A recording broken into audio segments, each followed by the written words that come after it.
Here we go. You are now listening to Random Ramblings with Rob. Yay! Yeah! Look at it. Boom, boom. Boom. Boom, boom, boom. See, you probably got a pop-up on your screen saying that it's... I see it. Record. And I really need to figure that out. It only happens when I mess around with Skype. Everything else seems to work fine. Yeah, Skype's a weird one. God damn. Right. I can take these headphones off. I don't need them shits no more. But how are y'all doing this fine Sunday afternoon? I hear beer bottles are popping open, or popping cans or whatever. Oh man, it's a great Sunday. I'll tell you what. I only get off once in a while, so when I get off, it's a very good time around this household. So we're having a good day. How about you? I can understand that because I mean we're both married men or whatever, and we gotta get off when we can get off, right? Oh God! In more ways, yes, sir. Oh God! Oh man, like we're really getting out the good stuff before we hit record. Hey, I mean, well, it is recording, so I mean, who knows? It might make it in there. It might be the pre-log. So how are we gonna do this? You gonna do a little intro and introduce us, or are we just gonna jump right on in? Well, shit, we can just kick it now. I mean, I normally do an intro, but I mean, I just kind of fill it out and it goes where it goes. I mean, we already rolling on all cylinders. Shit, I like it, man. So what's going on with you? How the hell's your day been so far? Well, I got up to hear this awkward buzzing noise outside of my window, and I was like, fuck is that? So I'm looking outside and everything and trying to figure out what the hell it is. And then my wife was like, I think it's the air conditioner. I was like, one, you're wrong, because we're using the heater right now. It's fucking cold. So why would the air conditioner be acting up? So I said that in my head. I didn't say it out loud. I'm not stupid. I went outside, checked it out, and it did sound like it was coming from the air conditioner condenser. And I was like, what the fuck? She knows what she's talking about? And so I go out there and I take a closer look, and it's the pool pump for the fucking pool is making all kind of crazy noises. I was like, God damn it. We just spent some money a couple months back to get some shit fixed, and now it's doing some other crazy joint. So I get out there, I look at it and pretend I know what I'm doing. And I just called the pool guy. He said he's going to come out here tomorrow. So that's another adventure. I was just going to say, how well is this podcast doing? This man is a pool. Shit, man. Oh no, it's not. This better be a community pool, not something private. Oh, no. I mean, like our idea of a pool is just hanging out in our bathtub and just throwing some ice cubes in there once in a while. Well, see, cool. That's what I would have preferred in hindsight, because I retired from the military, and we were kind of debating on where we wanted to settle down at. And me personally, I don't give a shit, because as soon as I turned 18, I was out the freaking house because I wanted to get the hell away from home. So yeah. I didn't want to go back home. And I met my wife in Savannah, Georgia, and I liked Savannah, Georgia. And I was like, well, why don't we go back to Savannah? And she's like, nah, because she used to be a cop there. And they had all kind of bullshit going on with the police department and all kind of crap down there. She's like, I don't want to go back to Savannah. I've been there for so long, yada, yada, yada. I was like, well, goddamn, you're just cutting my knees out from under me. I found a place I like and you want to take it away from me. Now, let me ask you, because you said that you were in the military, right? So I do want to ask you a question really fast, because this is something that I've always had on my mind just to ask someone who was in the military. Yeah. How do you feel when people say thank you for your service when they see you? Like, does that get old? How does that work? Great question, because we talk about this all the time. Whenever I say I was in the military, oh, thank you for your service. For years, I felt awkward about it, because the way I looked at it, I was like, this is a job that I chose to do. This is what I get paid for. So, I mean, along the lines of firefighters and everything like that, this is a field that they chose to go into. So it's like, for me personally, it's just like, I do this every day. This is what I'm paid to do. I mean, there's no weird things about it. But when somebody says that to you, for the longest, I just felt awkward and weird about it. But my father is also a veteran. Mm-hmm. And me and him went out. He kind of put it all into perspective for me without even knowing that he was doing it for me. We went out to eat, and he had his veteran hat on, and I just freshly retired. So I put my veteran hat on so I could be like my father. Yeah. And we sitting down, we eating and everything, and somebody come up to the table, and they went to him because he's the old grizzled vet, and I'm just a young dude with a funny hat on. And they were like, "Thank you for your service," and he was like, "Thank you for your support." And I was like, "Wow, I never really thought about saying that." Because it's like, because it was always like the awkward "you're welcome" or "thank you," and him just saying that, it just kind of like, all right, this is what I'll say from now on, because I mean they're thanking me for a thing that I do, and I'm thanking them for a thing that they're doing for me. So that's what I say from then on. Thank you for your support. See, my dad's the same way because he was in the Air Force. He was in the Air Force for about 7-8 years. Mm-hmm. And when we lived in New York, upstate New York, no one ever said anything when he wore his hat or his shirt or whatever. No one gave a crap up there. We moved to Myrtle Beach about 5 years ago, and every time he wears that hat, it's constantly "thank you for your service," like constantly. And he loves it. He eats that up. Yeah, he thinks it's great. And you would think it would be different up there in New York after what happened, but New Yorkers are rude historically, from what I've told. New Yorkers just have a very short memory, and that's the problem with them. Yeah. It's like they had this one short span where everyone was on board, everyone was on the same page when 9/11 hit, and everyone's like, "Yeah, America, America, America," and it lasted for a short time, and then it was just over with, and now everyone's on separate pages, and it's like, can't we remember where we were? How long has it been? Like 20 years now, right? Just about 20 years. Yeah. Mm-hmm. And we're so split now. It's insane. So where the hell are you from? I am from Lake Charles, Louisiana. Louisiana. Oh my goodness. Yeah. Well, how y'all doing down there? we's getting along just fine.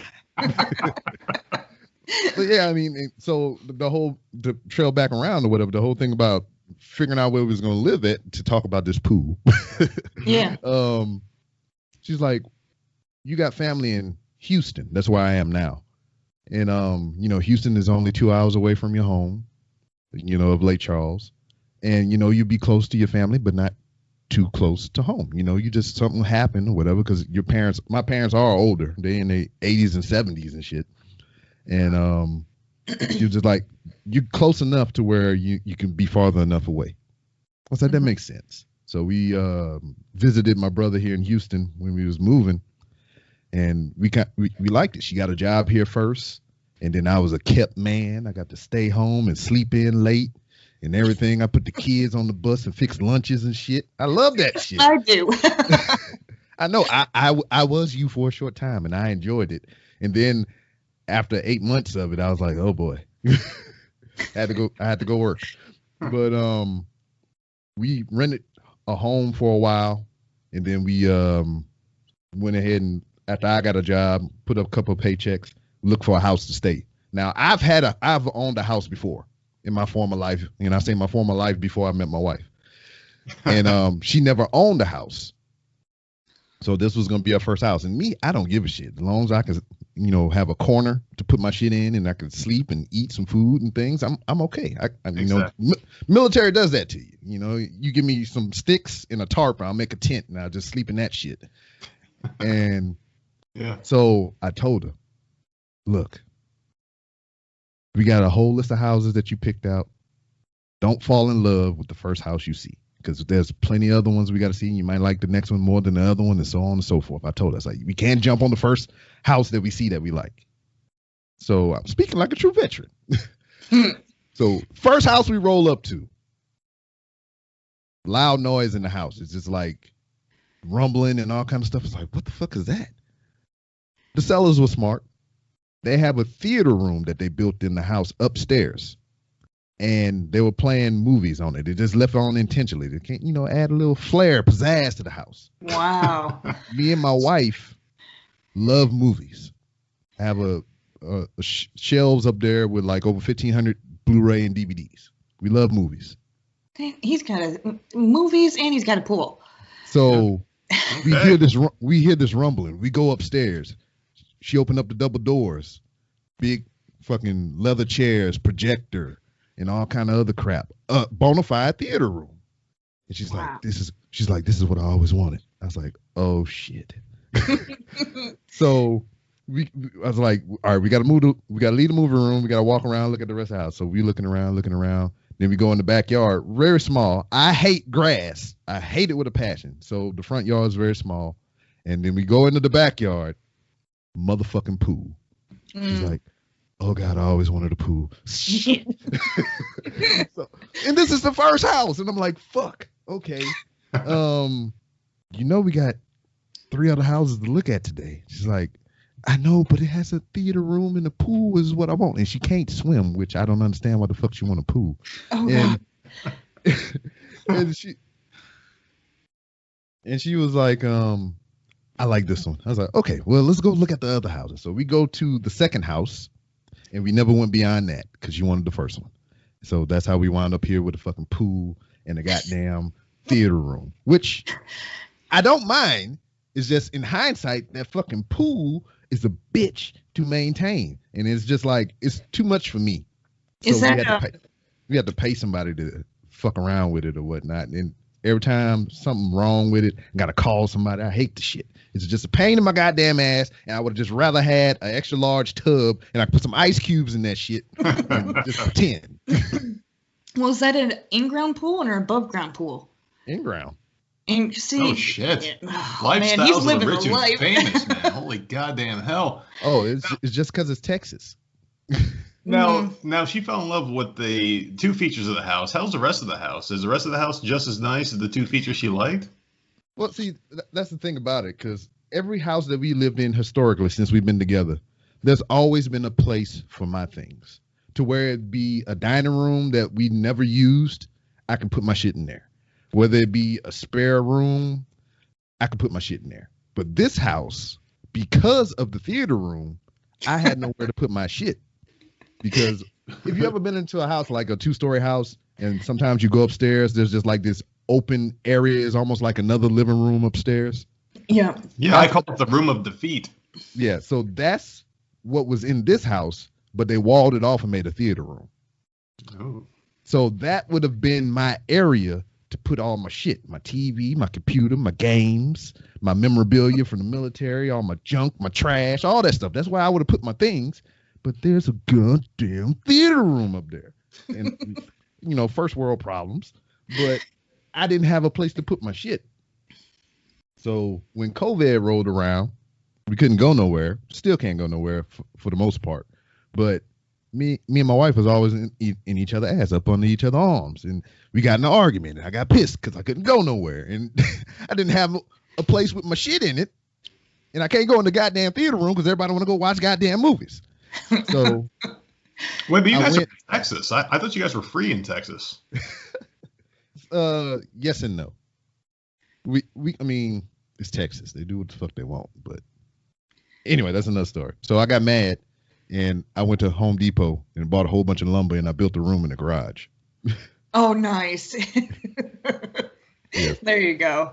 I guess what you do, like a bunch of shelving up and put like all your plaques and trophies and awards and medals and stuff like that up in there. Well, I walled off a 7x10 corner of the garage, and I made a desk.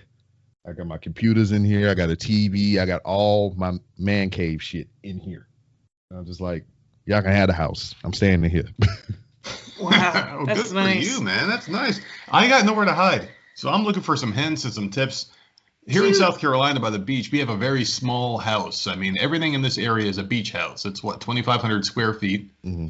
We have a nice big backyard, but it's just pretty empty. We have like a grill that just kind of sits there. 2,500 square. Where the fuck do you think we live? Where'd you get the rest of these footage from? Seriously, where is that? They count the backyard as square footage when you look at our lot. On what the hell's that website? Trulia.com or the hell it is? Oh man, you can't count the outside as the inside.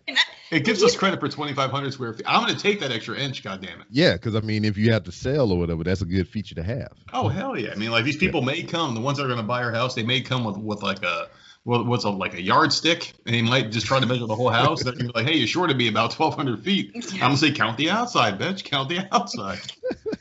But I'm trying to find a place. I got nowhere to hide in this household. Everywhere I go is occupied by some feminine product or something. You have the master bedroom. That's all you need. The master bedroom has all your shit here. Yeah, exactly. That's why I had to vacate to the garage, man. Listen, I don't even have a garage.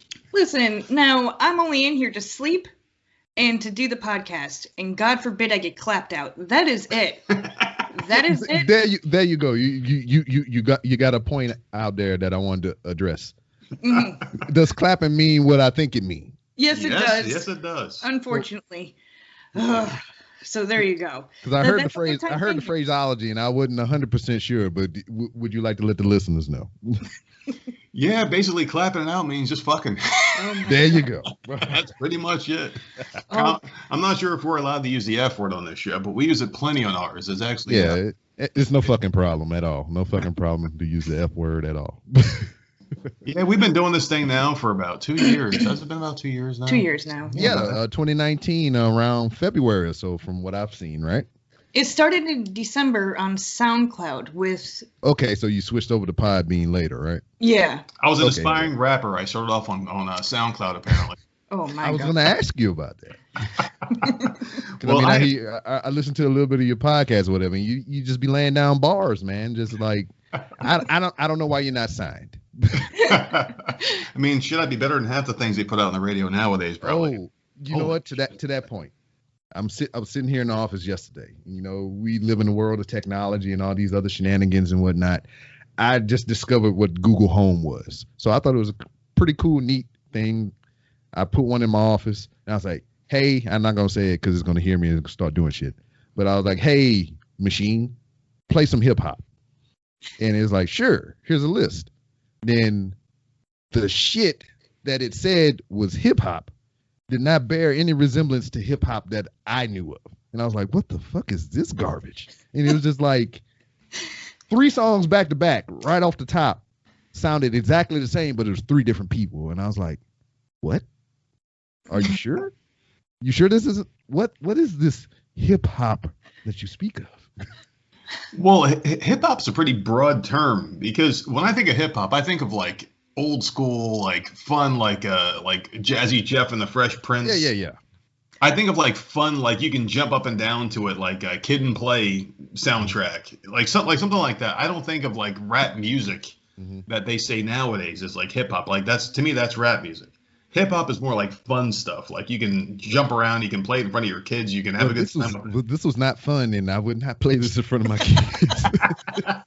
I did not want to jump around other than to jump up and down on top of my Google machine to make it stop. Give us an example. What did play? I couldn't even identify it. It's just like some blue down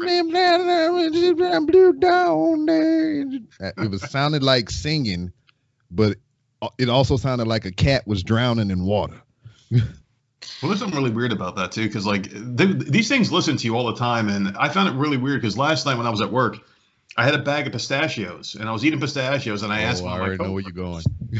Well, I asked the guy, I'm like, hey, do you want a bag? I was like, hey, do you want to have some of my pistachios? I have too many. I had to buy a big bag because that's all they had. Do you want to share some? And he said, no, I'm okay. I put it down.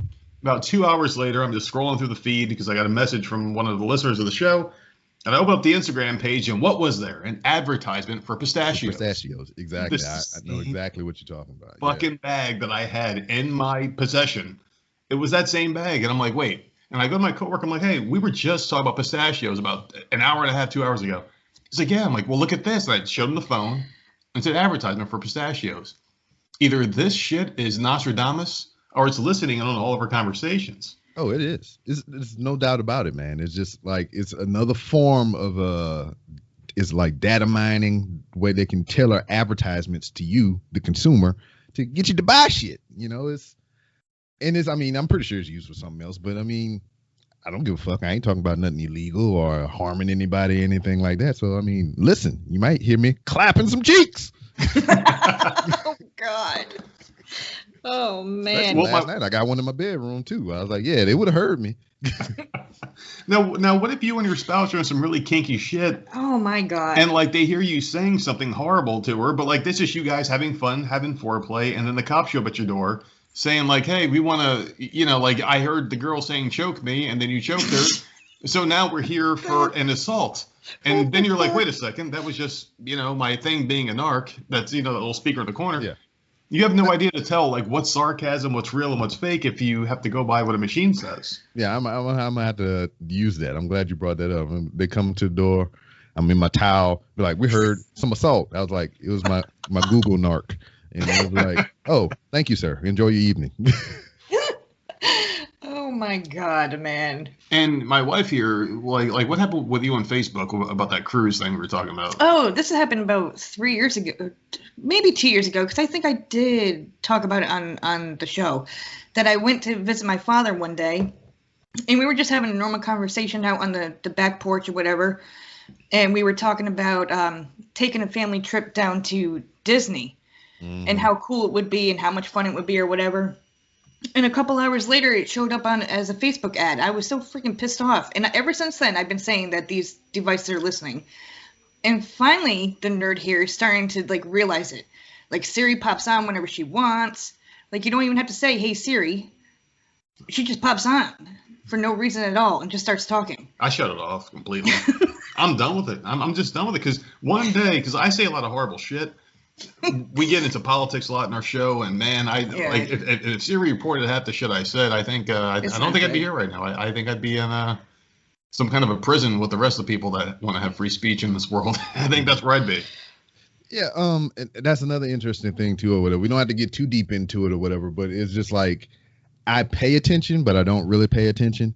And one of the things about your appointment requests that I was looking through or whatever, they had the you can find your show on what is that? The shit Parler or whatever. And I just heard a couple days ago or today or sometime or whatever the fuck. I don't know. I hear shit secondhand because I don't pay attention. That they shut Parler down. So I don't know too much about the platform other than what bad people. I mean, not bad people, but what bad shit people say about it. What is that app? Because I really don't know. Well, I mean, just to give you a quick rundown of it, I mean, it's really no different than Twitter, except for it doesn't say what people want to hear in the mainstream media. Now, I go on there. So, I mean, Twitter is that, but they'll like, hiya, block you or some shit. Well, there was a tweet, and just to give you a quick example here about Twitter, where they banned Donald Trump for supposedly inciting, violence. But they should have did that before this anyway. But yeah. I mean, like he's been saying some horrible shit the whole time. But they had a tweet from Soleimani about extracting revenge and attacking the U.S. That's still up there. So it's like, do we draw the line on people we don't like because they don't agree with our agenda, or do we? I mean, like, where does the line get drawn at that point? Yeah, it should be across the board instead of exactly. I got you. So Parler is the alternative site, and it seems like a lot of people that just want to say whatever they want go to that site because there really isn't that much moderation there. And I went over there just because I got sick of the whole Twitter. Seems like it's a groupthink where if you don't say the popular thing of the week, you're basically shunned, you get banned, you get suspended. Well, we got completely kicked off of there. Yeah, because I said Joey Dipshit instead of Joe Biden. I called him Joey Dipshit. They banned us. Yeah. Yeah, because I went to, and I can confirm this because I went to look you up and I was just like, wait a minute, what did you do? I was like, am I looking at Trump account? But, hey, we got banned before Trump, all right? So there you go. I mean, we did it before it was cool. Yeah, exactly. And we don't subscribe to any notion either left or right. Is this we subscribe to the common sense theory where you got to have common sense. And I think that's the way it should be. It shouldn't be parties or whatever. It's just the candidate or the person that is best for the job. Exactly. And, and that's what Parler is basically. It's just basically a place for people to talk. Of course, you're going to have morons. I mean, like some people are saying, hey, we got to keep fighting until the end. Oh, these people are evil. And it's like, no, it's not really like that. I just want to have a conversation with people. That's what our show is all about, having conversations, whether they differ, whether they're on the same page, whatever. I mean, we just like to talk to different people and just at the end of the conversation, we agree to disagree. You don't have that anywhere. I felt like Parler was pretty close to that, but now they're extreme too. So yeah, there really is no free speaking place. No. Because I mean, there's always going to be someone with an opinion. But I mean, that's the thing about it is like you should be able to say what you want to an extent, as long as you ain't, threatening the motherfucker. But yeah, it's just. We can agree and disagree with somebody and still be cool. I mean, or civil about shit or whatever. It's just like if you had a bad take on something that, I didn't agree with. I mean, that's just what that is. It's just not like, I don't know. It's fucking weird. This place is weird. This planet is weird. That's the thing, man. It's insane. And I would never say anything to someone over the microphone that I wouldn't say to their face. So it's like, if we're one of those people who like gets on the keyboard, you know, like they type on Twitter, they say these horrible things, and then they have troll accounts, and then they'll just sit there and attack people, and then they'll hop on their other account and agree with themselves. Well, to me, that's a coward. Yeah, and then, you know, that's not even safe anymore. Because, I mean, there's been instances called swatting. I don't know if you know what that is. Oh, yeah, I know all about it. Oh, yeah. Then kids will be online playing it with each other, talking shit as you do online. And the motherfucker daggone get their IP address, find out where they live, and, you know, call the cops and say they doing some shit over there. And motherfuckers have gotten shot for that fact. It's just crazy. I don't see why you would talk shit to anybody on the internet, regardless. Because, I mean, I would feel more comfortable talking shit to somebody in their face, because, I mean, we can settle it up right then and there and be done with it or whatever. But you get online, and there's some smart motherfuckers in this world, and they'll freaking find you, and they'll just ruin you rather than, you know, just being done with it or whatever. They'll get your IP address, they'll get your account, they'll do this and this. They'll just try to hurt you and your credibility. And I don't, it's just, you can't even do anything anymore. And it's messed up, because it's not even just random people on the internet, like random encounters you might have on Twitter, Instagram, or any of these other social media platforms. It's people in general. Like, if you have a camera and you get it posted to World Star, you get it posted to CNN or Fox News, people will identify you off of these mainstream sites that will broadcast your shit to millions of people. And they're asking for people to find these people. Like the people that were, attacking the Congress, and they were sitting in Nancy Pelosi's chair and they saw her laptop. They posted the guy's picture and said, "Find him." It's like, go find him, minions. And now the guy's in prison because like these unpaid assassins of the government. You know, it's just crazy.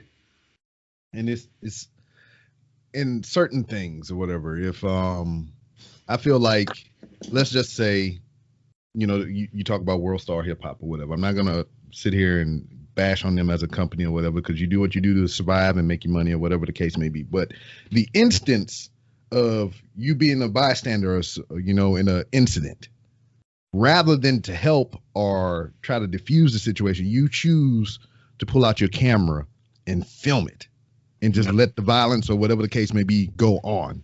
I think you should be charged for that. What do you think? Ooh, that's a tough one. I mean, it depends. I know it's weird, because, like, all right, you and your wife was out. You just finished enjoying a great steak dinner or whatever, you know, type of delicacy that you enjoy together, and you about to go home. You got a couple of drinks in. You about to do some clapping, and you just roll up on a guy beating the shit out of his lady. Instead of intervening for whatever the reason may be, why they're fighting or whatever the case may be, you pull out your phone and you just record the incident. Yeah, see, no. Yeah. I would never do that. See, that's what I'm saying. But there's people that do that, and there's other places that they'll post that shit to online, and they'll just let it fly all over the internet. Because I'm not describing nothing that I have not seen online. No. The problem is, people are all about the like button, the share button, the retweet button, as much attention as they can get. I hate social media. I hate social media so much. But we do a podcast. That involves social media. Yeah, see, and I leave all the social media crap to him. Yeah. I'm not on any of it. I'll do the podcast or whatever, and that's it. I just like, ugh. Well, just to get back to his point here, like, I do agree, like, in some circumstances, the person recording is worse, but in some circumstances, that's the best thing you could do. Now, with the example that you used, Rob, the one where a guy is beating up his girl, of course you have to intervene and maybe not record that. Like, maybe say, "Hey, stop hitting her." And that's when you get involved personally. But if we're having a steak dinner, even if you don't, gun, I record that shit because I'm not getting shot. I mean, even if you don't physically intervene or whatever. I mean, you say something, you shout, you make your presence known, you call the cops or whatever. Mm-hmm. Maybe take a picture if you can, but don't go on live. Don't video it. Don't upload it to the fucking internet. You save that shit for the authorities and you give that to them and let them do what they're gonna do with it. Right. You know, that's what you should do. You know? Yeah, because the first question the cops ask is, "Do you have a description?" No, I have a picture.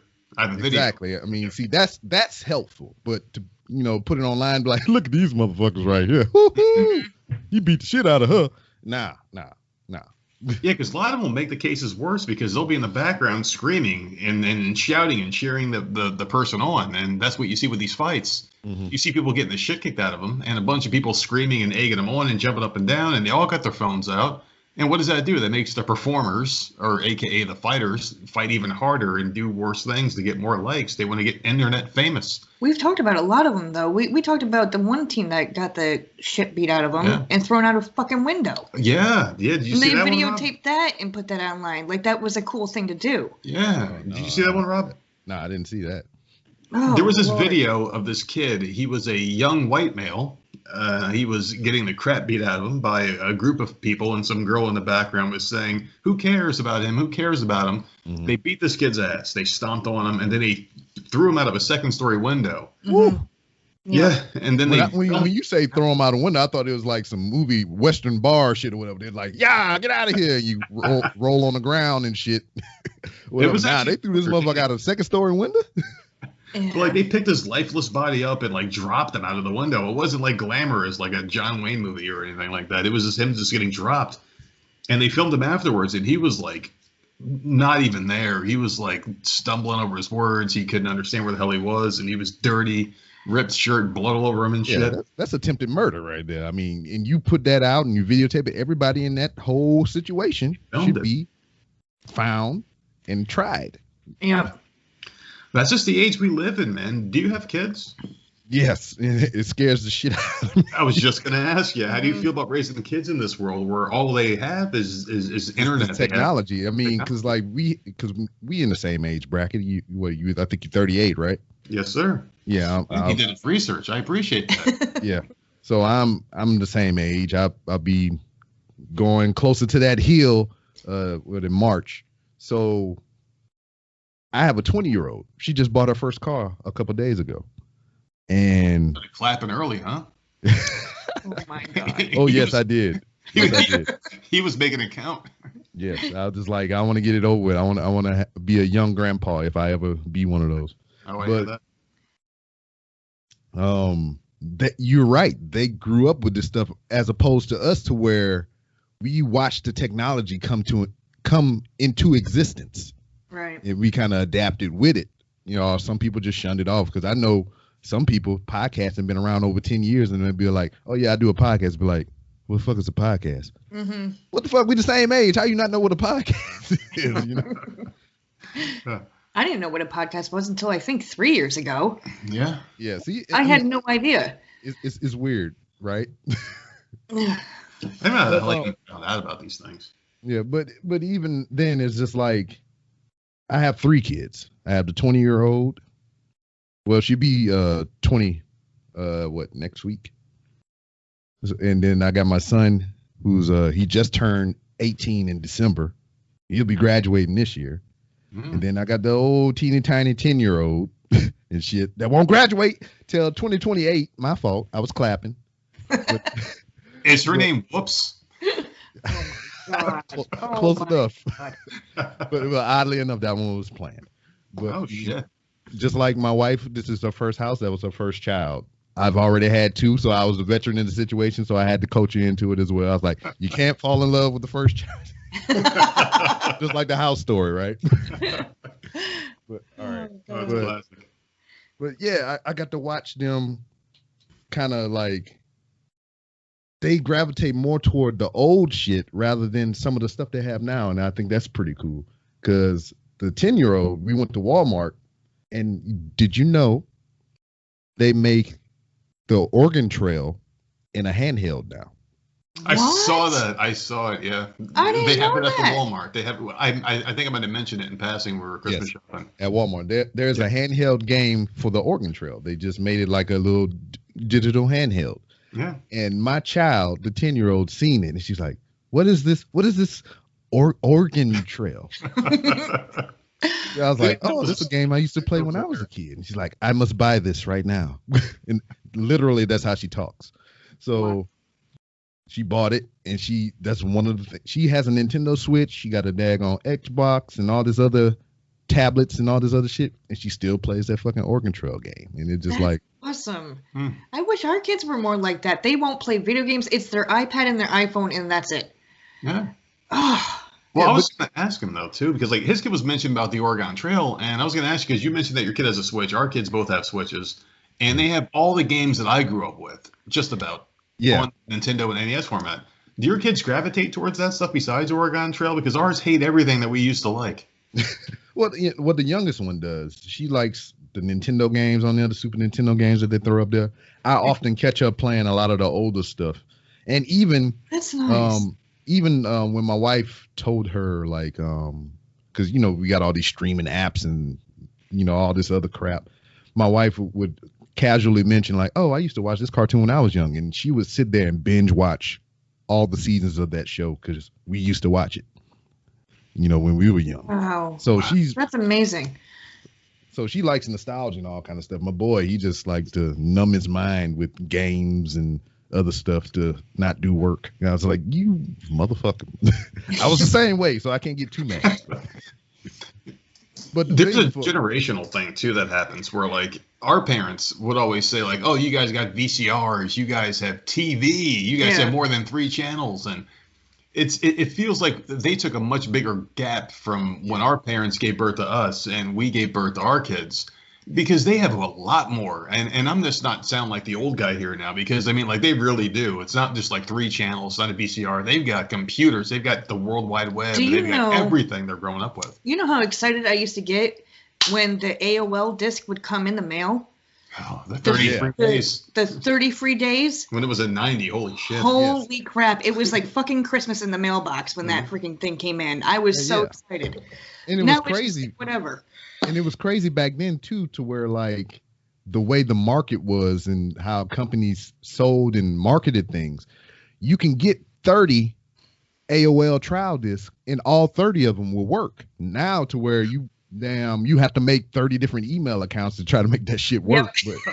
But still, you can get 30 AOL discs, and all 30 of them will work, and you can use them all and not essentially pay for goddamn internet. Yeah.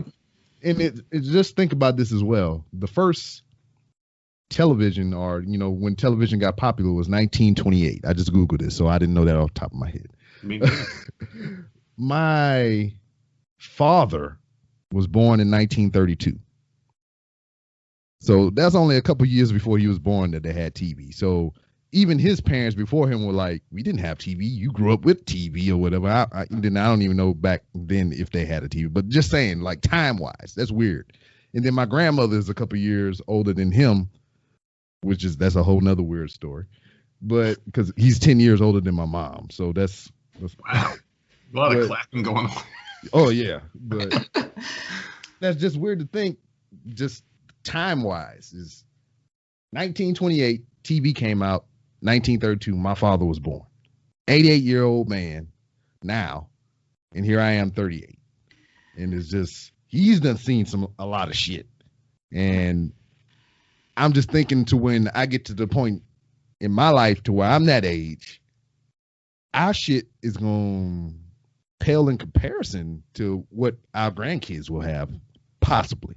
The world don't blow up in apocalypse or whatever the fuck going on. I mean, you see, like, that's where I think differently, because I don't think that we're as forward thinking as they were back then. I feel like they strive to get more, but I think we set our goals too high now, and I think that these are some impossible tasks we're trying to accomplish. Like living on Mars? Yeah, like Elon Musk wants to live on Mars. Mm-hmm. It's something I bitch about all the time. Did you ever see the movie? And I know you did, because you got 1,500 goddamn films in your household, a movie theater, and a fucking Olympic-sized swimming pool. I bet Michael Phelps is practicing right now for the next Olympics in your backyard. Hey, man, Simone Biles lived down the street from me. You know what? I wouldn't doubt it. Rich man. No, I'm dead ass serious. Oh, my God. I swear to God. Her gym, they made a gym in her honor, or she donated and had a gym built less than a mile away from my house. Her picture is big, plastered all on the shit. And I was just like, too, and I bet you paid for it. No, I didn't. And I was just, I didn't taxes, but I was just like, wow, I didn't know Simone Biles was from here. That's because I'm not from Texas. I moved here. I retired here. And I was just like, wow, that's cool. We live in a neighborhood to where she got a gym. That's awesome. And then I go to Walmart. And she just walking around with a big ass, the big things of toilet paper. And she like 4 foot something. She's real short. And the shit is about as tall as her. And I'm just like, is that Simone Biles? And I know it's her because I see a big ass billboard picture on the gym every time I go to work. I pass by and I was like, that's motherfucking Simone Biles. That's awesome. All right. So have you seen the movie Total Recall? Of course. Schwarzenegger? Okay. So you saw the part where the wall cracked and everyone's brains exploded once the air hit them, right? Yes. Why the fuck does anyone want to try to colonize Mars if they've seen that movie? Seriously, like I just don't see that as being a feasible option. Maybe you can explain it. Like, how is that a feasible? I cannot. How would you expect him to explain that? I just want anyone to. If Elon Musk is the richest man on the planet right now because he just surpassed Jeff Bezos and he wants to colonize Mars, how the fuck is that going to be an option for people that can't breathe that air? Like, we can't live there. We physically can't. There's no possible way this ever works or makes sense. And not only that, it's just like, say they did find a way, like how long they've been working on it, because this is not something you just wake up and be like, all right, I want to live on Mars tomorrow. Right. So they had to figure out a material that can, freaking survive up there and not degrade over time. They had to figure out how to get there, which they've done already. They got to figure out how to freaking maintain themselves as they build said structures to house us in normal life every day up there. So, I mean, this is not something that just came up overnight. This is something they've been working on for a long, long, long, long time. Unless technology, because I mean, what we see for commercial grade use or whatever is just what we see because we are the consumer, we're the customer. Right. So we only know about what we see. Who knows about the shit that they got that we don't know about, that we don't see? There's always an advanced something of something out there. Like, let's just say the internet has been around for a long time, but it just became commercialized and, consumer based for us. So we can use it in our homes or whatever. But there was a version of the internet before it became available to the public. Mm-hmm. So, I mean, how long had that been around before there was like, all right, we can monetize and sell this shit now? So that's all I'm saying. They've perfected something or got something close enough to where they can go to fucking Mars in a suit or whatever the case may be, stand the environment, build a structure, and live inside said structure and be fine. See, they know a hell of a lot more than they ever let on. Yeah, because my theory is it's a random idea that they can't be. They had to have gone there multiple times and figured it out by now. My theory is that freaking Elon Musk is like a freaking supervillain. I mean, he's a real life Lex Luthor. Yeah, Lex Luthor like or whatever. In the public, he's just like, yeah, I'm a good guy. And then as soon as you close the door, he got like a red room of death and he fucking sacrificing a couple kids just to the gods of technology and shit or something. I don't know. He's just got like a fortress of solitude somewhere where he recharges his batteries because he is not even human. He's a Tesla machine too. I don't know. Now, how about I throw something at you real quick, all right? And I know you're rich. You got the pool. I'm just telling you, I got a sauna. You probably got a football field in your backyard. You probably got the Lakers practicing in your Olympic-size basketball court in your basement. Get some tinfoil because I'm about to rock your world right now. Okay. Oh, let me turn my Google Home off real quick. I don't want no ads for this later about Elon Musk and all this other stuff. Now, I am not a conspiracy person, okay? And I don't believe in a lot of things. I don't believe in a higher being. I don't believe in a lot of shit, right? Mm-hmm. But I do like where you're going here with the whole fact that they were preconditioning us from the start. What if this COVID vaccine is a way to precondition our bodies and alter our DNA to where we could go on Mars and colonize? They're like, maybe it changes everything where we can live. I see what you're saying. They're really forcing us on it. They're forcing this shit on us for a reason. And all of a sudden they're bringing about aliens. Oh, all of a sudden aliens exist. We have sightings of aliens, and now they're making it seem real. And now Elon Musk is the richest man, and he's about colonizing Mars. And now these vaccines, you have to fucking have it for a virus that has a 99.9% survival rate. What is the reason? They're all tied together. They have to be. And I'm going to take my aluminum mask off here. All right, I'm going to turn my Google back on. All right, good. Yeah, I mean, that's an interesting point. I mean, that's something that I hadn't even really put any thought into. I mean, but that's an interesting theory. That's another way to look at things. Because, I mean, there's going to have to be some kind of give. You ain't just going to be a regular motherfucker just go up there and like, I live on Mars now. You know? Exactly. I ain't going to be able to go on to freaking, was that, I don't know, whatever your realtor website is and be like, all right, this one looks good here in Houston. But what about this one on the far side of Mars here? Can I get a viewing for this one? And now here me and my wife is in our spacesuits and she'll be like, all right, we got 3 other space pods to look at. Now don't fall in love with the first space pod you see. But this one has a movie theater. This one has an 8-track player. It just feels. This one has a hologram generator in it. This one has a. It just feels really weird. Like, what's wrong with the planet that we live on now? There's so much undiscovered space and things that we haven't even begun to scratch the surface of. Why do we have to leave now? Do they know something that we don't? Yeah, they know that we're fucking it up and it's going to eventually deteriorate. That's why they're already looking to go somewhere else. So why go fuck up another one? Just build another one? So why go fuck up another one? I mean, like, so let's go fuck Mars up and do the same exact thing. I just hope for the sake of it that like me and my generation is long gone. That's what I'm hoping. Shit happened. Take me. I've never wanted to die more than I do now. Take me now before the shit happens, please. I don't know about that, but it's just like, I don't know. It's weird to think about that. Like potentially my grandkids or my great grandkids could be living on Mars. I don't think it's going to happen unless they take that COVID vaccine that gives them those special gills that absorb whatever the hell's out there. Oxygen. It's the goddamn gills, right? I just this planet is going to turn into water world or something. Oh, see, I can understand us living in the ocean better because at least it's here and we can access it easier. I mean, I just don't understand how the hell we're going to colonize a planet that we can't breathe on. I mean, like, you can't even visit Mars or the freaking moon without a goddamn spacesuit on, or we have to wear spacesuits all the time. And who charges it? You have to get batteries in there every second of the day. Like, I just, there's so many questions that have to be asked about this. Elon Musk, if you're out there, Jesus, reach out to us and just let us know, you alien bastard. Yeah. Don't kill us. What the hell we have to do? Just talk to us.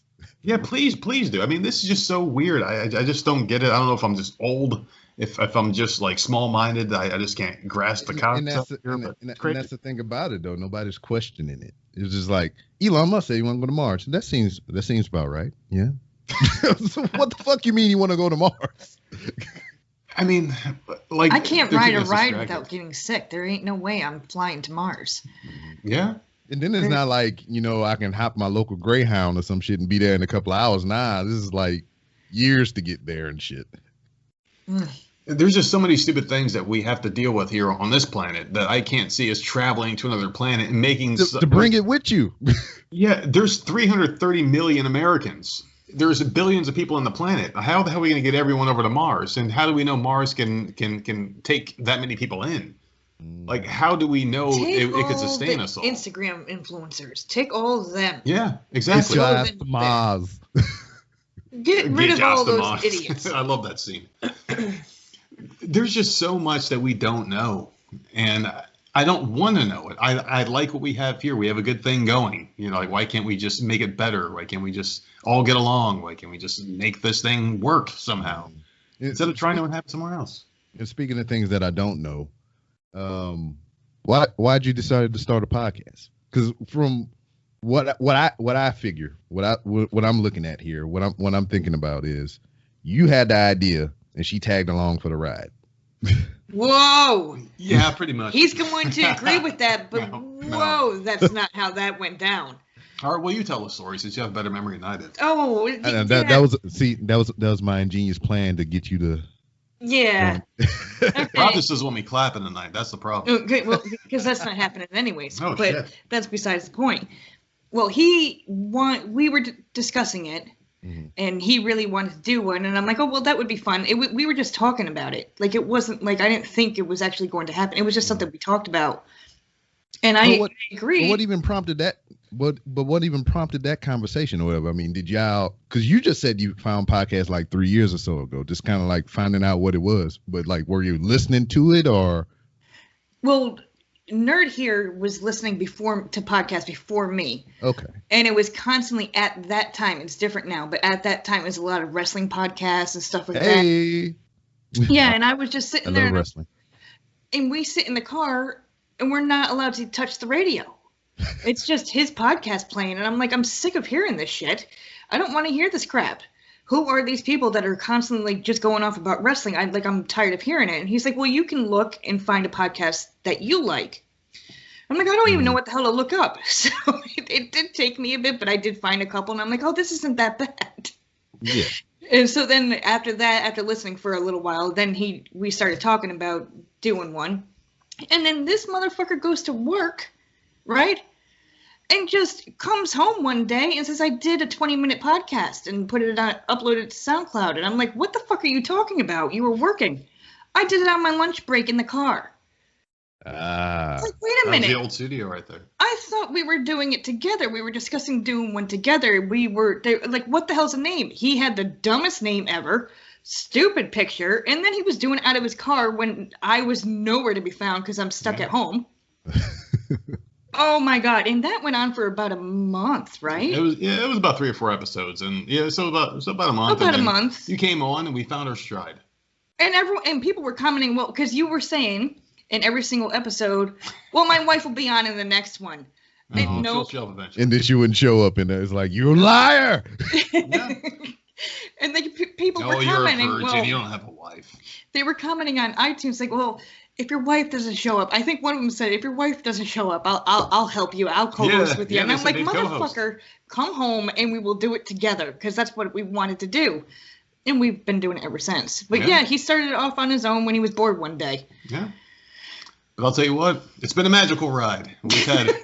We've gone 2 years now, man. I mean, it's been about we're at like 1.2 million downloads now. We got a lot of listeners. We got a lot of special guests. We had a lot of friends along the way. It's been a really cool thing. We talked to Karen Parsons from the goddamn Fresh Prince of Bel-Air, Hillary Banks. Yep.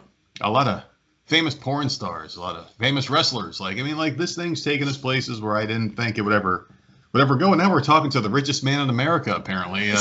Random ramblings with Rob. I mean, holy shit. I thought we hit the pinnacle before. Now we've hit the pinnacle. Well, I'm glad to be a part of your meteoric rise. I mean, I know I'm just a stepping stone for you to achieve greatness. Oh, Jesus Christ. I mean, I need a step ladder to reach the step you're at. Holy crap. Oh, we're going to have a discussion about getting a pool. For sure. Oh, thanks, Rob. Yeah. So now I'm not getting laid and I got to buy a pool. Thanks. Hey, man, getting the pool might get you laid. Then you can get laid in the pool. Might get laid in the sea. No, that's way too much. Whoa, we got to slow down a little bit here. I never thought that far ahead. Getting laid in a pool. Okay. How the hell does that work? Like, what if the water's really cold? Oh, my God. I've only tried, I only attempted one time, and that was in my former life. And, it got to me. It was too cold. I was just like, I'm sorry. I really tried, just like, no, this is not working for me. It's like, hey, the filter's over there where it's blowing the bubbles out. Why don't you go sit over there for a little bit and let that take care of you? Mm-hmm. We're getting a little too nasty here. So what about you? Like, what got you into podcasting? When I was because I found them as well. And it was the same thing for me. The gateway was a freaking wrestling podcast. So, well, no, I lied. I'm lying. I think I heard a freaking Kevin Smith podcast first, and I listened to a lot of that. Oh, okay. And I was just like, yeah, man, he just bullshitting with his friends. I mean, I do that shit every day at work. And then I was just like, there's more than this, I think. So I did the same thing. I searched in there because I like wrestling. Looked for some wrestling podcasts, and I found a whole bunch of wrestling podcasts, and then I just listened for years And then when I was getting ready to get out of the military, I wanted to write a book about, just the things that I'd done and, the friends I met and have them tell stories and shit like that. And I was just like, wait a minute, why don't I just record it? Because I don't like typing and writing things down. Just have audio.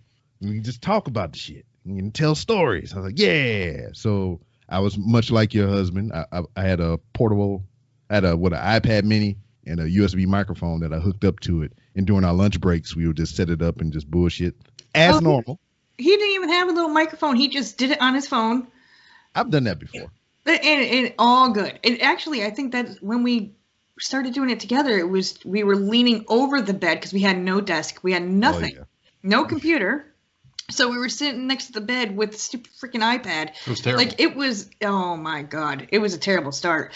But I'm thinking about it now. The reason why we started doing it is because how we go off on each other. Yeah. And the random talks that we end up having to each other. I like how you put the emphasis on random. Yeah, it's so weird the way we talk to each other. Yeah. Like people wouldn't. It's pretty unique. Yeah. So I don't know. I think that's why we started doing it. Mm-hmm. Yeah, and I just like I was doing that. We just having fun and everything. And I think episode 5 is when I started, taking it a little more seriously or whatever. Episode 5 is when my wife first came on my show, and by then I already started investing in equipment and shit. I started buying microphones and a mixer and all kind of crap like that. And then I got out of the military, and then it just changed because it was just going to be strictly talking to my military friends. And then I was separated from the military. I wasn't around my military friends anymore. So I just started reaching out to random people. Just started talking to anybody and everybody pretty much. Because it was like a deprogramming of myself because I was in the military like 16 years. And pretty much straight out of high school. As soon as I walked across the stage, I walked on the fucking bus and I was gone to boot camp. Mm-hmm. So that's pretty much my young years of adult life. That's all I knew. 16 years of my active duty service was in service after 9/11. So I was at work when the shit went down. And I was like, fuck, I'm going to die. Oh, God. No. So I was like, I need to clap cheeks real quick. So I can make a son to carry on after I die. And he was born 12 days before I went to Iraq. Wow. So that's how my whole military service was, going back and forth to Iraq and Afghanistan, my whole fucking career. And then that's all I knew. Motherfucker tell me what to do, I go do it. Then I tell other motherfuckers what to do once I got up in rank, and that's what we do. And then trying to cope with a family life on top of that is weird because you go to work all day and you tell grown motherfuckers what to do. They listen and they go do what the fuck you told them. And then you come home, hey, go clean your fucking room. 10 minutes later, hey, didn't I tell you go clean your fucking room? It's just like, where am I? What is this crap? But that's civilian life. Yeah, but that civilian life is just like, the podcast helped with that transition, I believe, because I was doing it while I was in, and I kept doing it till, I got out, and I'm still doing it here now. The 13th is my 5-year anniversary, and we still kicking. Wow. And it's just like, it helped me rediscover who I was before I joined the military, because I was a silly little dude, which, I maintained that throughout the military, but, you got to suppress that sometime because you're doing serious shit. But it's just like, oh, I don't have to be this way anymore. And it's also like that what you were talking about earlier, like that hive mind thing, like with Twitter and stuff. Everybody thinks a singular way is all linear. There's no deviation from it. That's pretty much how the military is to an extent. So now that I'm free of that way of thinking, it's kind of opened me up to like talking to people like you and anything to where like you have different opinions than I do. And I find that interesting because I never thought of anything like that. Because I was told what to fucking think for the most part, but, so podcasting help. I like it. No, I agree with you. It really helps out when you have this hive mind, that groupthink kind of atmosphere where everyone says the same thing because they think that's the popular thing that's going to get them over to the next spot in life where everyone else is going to say the same thing they're thinking already. And I like to talk to different people because it really opens up your mind. And we've had transgender people that transition from boy to girl and girl to boy, and I have not yet to grab one of those. I want to have one of those on my show. I'm not. It's weird to say one of those. I'm sorry. I apologize. I don't mean to make you a thing or a it or nothing like that. It's just like, It's hilarious. I mean, like, we've had who else do we have on? Like a guy that dressed up like a furry because they're in that furry community. That was fun. Yep. We've talked to like world struggling famous actors. Porn stars, struggling actors. We've had lawyers. Vince Russo from WWF Attitude Era on the show. I bet that was a delight. I know people personally that just want to cuss that dude the fuck out, but I was just like, at the same time, he was excellent. He was a lot of fun. Great friend there of the show. But yeah, a competitive eater. A guy who's a competitive, like, just different. Why like wouldn't you? Divorce lawyers, regular lawyers, social justice people on the show. It's nice. You have to open up your mind, and a lot of people don't do that. And that's what podcasting did for us: is open up our minds to different people that we would never be exposed to if we didn't have this thing. That's what we like doing it. Like, case in point, right before we got on the line proper, I was trying to get a guy on the show or see if he was interested in being on the show who's a freaking Christian singer. And I was like, never in my life that I would have thought of just like sitting down and talking to somebody that do, Christian music. After, I mean, I might be converted after I heard all that hip hop shit on the Google thing earlier, like I was telling you about. But he also hosts a podcast or whatever, and I don't want to say his name because if I get him on the show or I don't get him on the show, I don't want to spoil it. But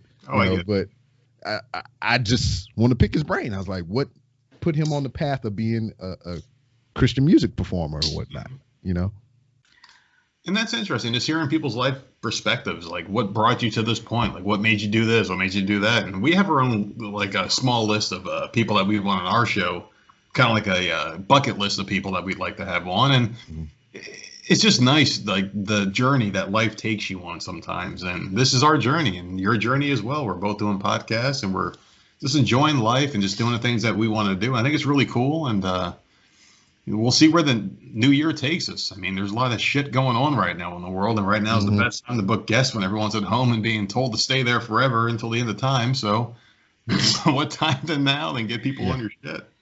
Yeah, I totally agree.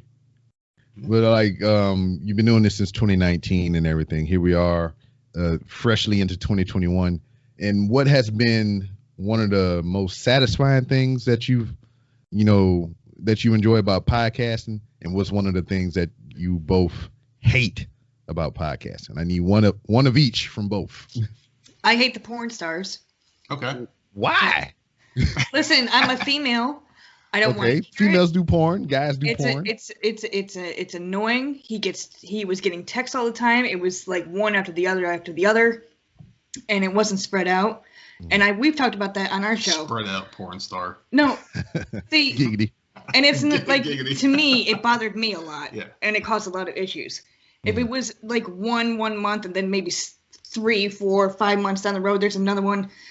No, he did them all at once. Oh, he did them all. He did all the porn stars. All of them. It was a big clap fucking fest. and I'm like, you got your shit wet. You're good. Yeah. So, that was probably the worst for me. Was that time. And then the best, like, I think just him and I talking, because it to me, this is fun. Mm-hmm.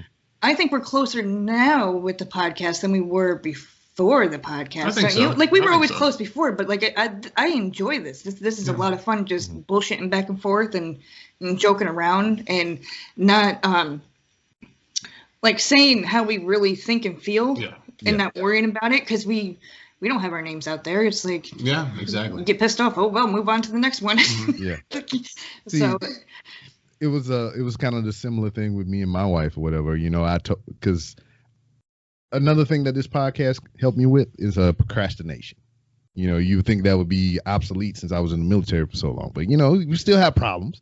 But I told her initially, I was like, I think I want to start a podcast. And then first thing fly out of my mouth was like, what the fuck is a podcast?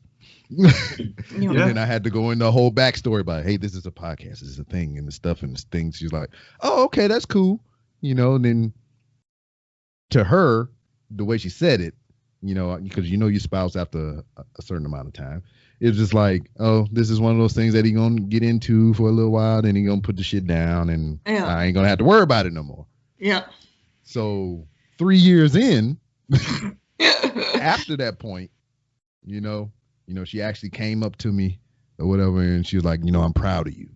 You know, and she gave me this whole soppy, sad, heartwarming shit. And I was like, I felt good inside. And she's like, I'm just proud of you. You stuck with it and you're doing well and yada, yada, yada. I was like, thank you, wife. Can we clap cheeks now?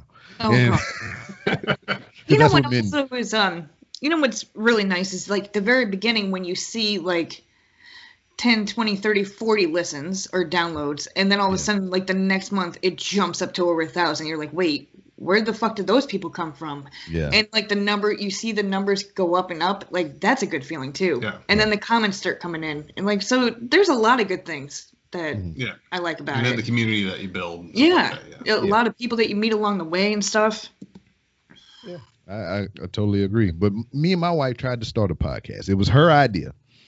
And she came to me with it. And what I thought was, because like I was doing this podcast. Was the only podcast that I was doing at the time. And then I told her I was entertaining the idea of doing a wrestling podcast because that's what this was originally going to be. But I was just like, I listened to an ass little wrestling podcast and I was like, I had to do research. I had to daggone kind of sound intelligent and shit. And, you know, that's what I appreciate about other people's wrestling podcasts. But I didn't want to do that shit, you know?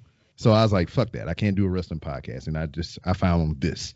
And then after a while, I just kept getting the itch. I got a friend that I met in the military. That's all we do. He texts me out of the blue just talking about wrestling and shit. And we be on the phone for hours. I was like, this could be a podcast. Fuck all the other shit I was saying earlier. This could be a podcast. Yep. So we started Wrestling is Trash. And we've been doing that off and on. Not as consistent as this one, but, you know, anytime we get the urge or the itch to talk about wrestling, you know, we'll jump on the hooks and start, you know, doing it. Then I was doing that and this at the same time. And she brought up the idea about doing a podcast. And at that point in time, I was like, hell yeah, more responsibility, more podcasting. Hell yeah, I can record more shit. And I was like, you just tell me what you want the podcast to be, and I'll do everything else. I'll mix it, I'll edit it, I'll promote it, I'll make an accounts, I'll do all that shit. You just show up with the material and we can go from there. Because I'm on the fly. I don't have notes and shit. She just tell me what she come up with the topic and I can riff off of anything. That's what I do. That's what I do. Random shit. And, that's how you know you made it right there. And she didn't like that. Oh God. She wanted to be organized. She wanted to have topics. We want to stay on subject. And I was just like, we recorded 6 episodes in total. And I'm sitting there dying because, like, I want to go off topic so bad. Yeah. Because I find parallels and things. Like, if this one is related to this thing, I like to talk about how this is related to that. And, you know, I go all over the place. And she did not like that. I remember we stopped to record. We stopped to record. We went to see Creed 2. Oh, that's and we was going to do a movie review on it. Because that's what we wanted to do initially was movie reviews. And we was recording a pilot episode. We was talking about Creed 2. She gave me her thoughts. And then I was comparing Creed 2 to some of the other Rocky movies and this and that and third. As soon as the recording stopped, she's like, I didn't like that. Oh, God. Oh. Like, what you mean? She's like, you was just talking about other stuff or whatever instead of the movie. I was like, but, okay. And then, so the next 6 episodes that we recorded, I was like, how about we just talk about us? Let's talk about our life growing up, leading to when we met, and then all the way up until this point. How about we do that? It'd just be like chronicling our journey to meeting each other in our life as it is right now. Because at that point, when we was doing the podcast, we were together, I think, 10 years, 10 or 11 years. So I was like, she's like, cool. I was like, well, are we going to talk about everything? Because I was a dum-dum and I did some dumb shit. And I was like, are we going to talk about it? Because I have no problem talking about it and I don't want you to be uncomfortable. And she's like, all right, we can get there.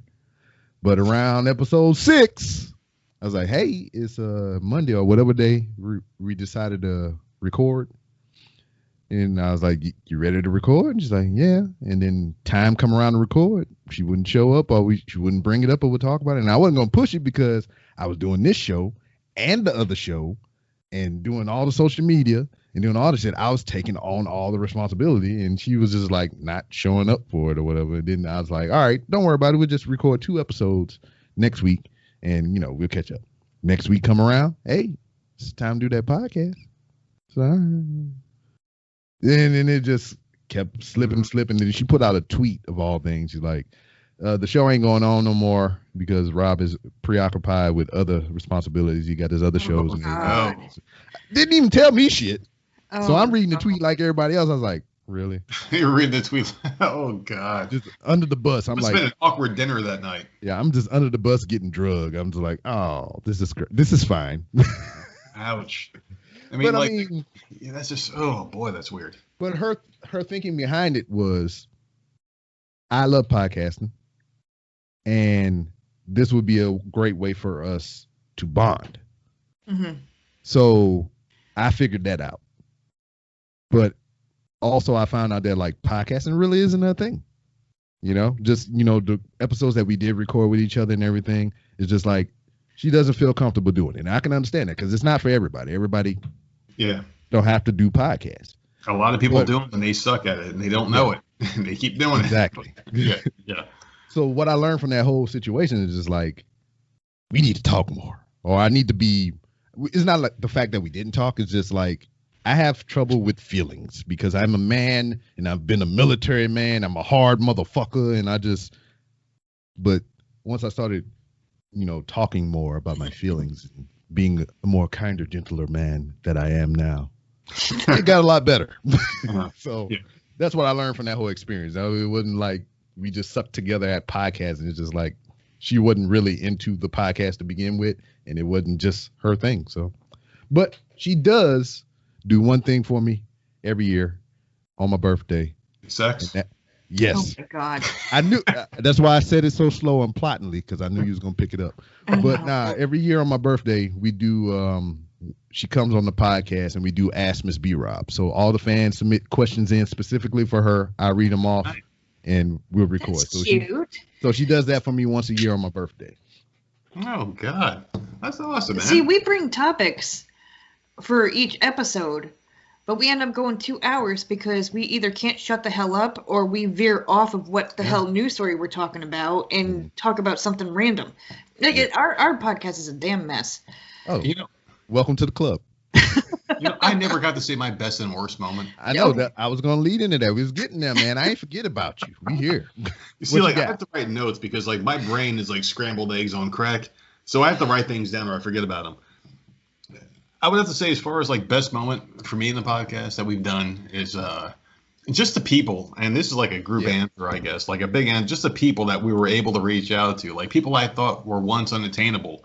Once we started getting notoriety with the podcast, I was able to reach out to them, and it was like an instant yes, as opposed to like, who the fuck are you? It became like yeses, like automatic almost.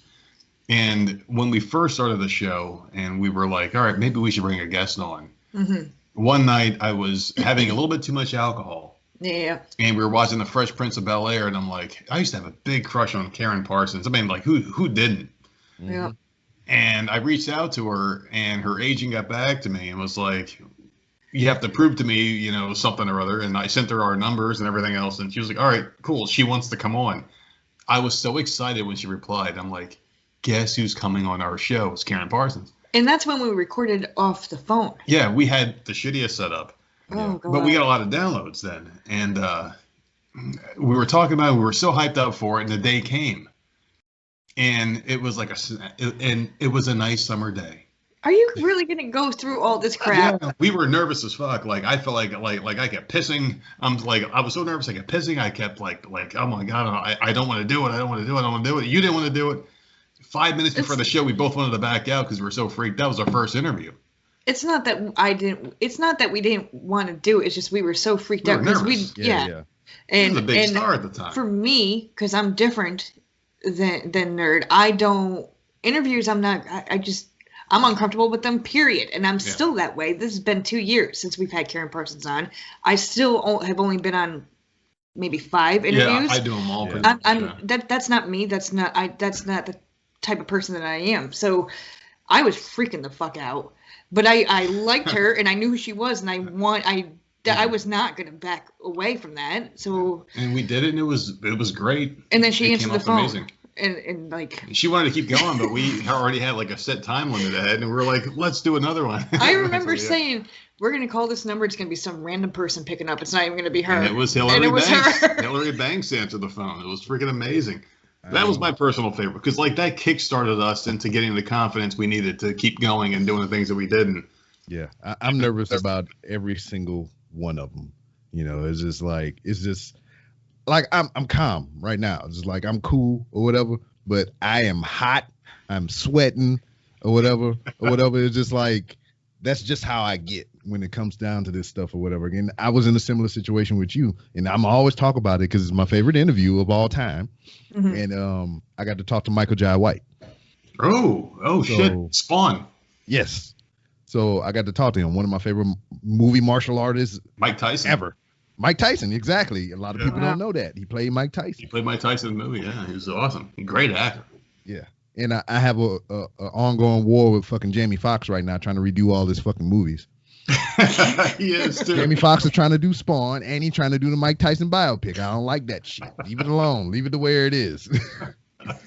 But it was the same thing. It's just like for every guest, because like I don't take notes at all because I want to make it as genuine as possible. I just want to talk to somebody. I don't have an agenda, you know, other than to, you know, promote you and what you do and everything and just have a, you know, interesting conversation for the show. But it's just like, I just want to talk to people and I don't want to be sitting there like I'm trying to plug some things or whatever. But at the same time, it kind of scares me and makes me nervous because some people expect that. Some people expect people to do their research. Some people expect, you know, these questions and whatnot. And when I don't bring that, you know, so far, knocking on wood, I've always got the compliment of whatever. This was fun. And, you know, it was like not like a normal interview. You know, I like that. That's what I strive for because I want people to be comfortable. But I'm just waiting for that one day I get somebody on or some notoriety and I'm sitting here doing the shit that I do. And they just be like, what the fuck is this? And I'm like, oh, God, it's happening. I know that Nerd has had 1 or 2 interviews, and I'm not going to say who because I honestly can't remember, but they had like bullet points. You can only talk about these things.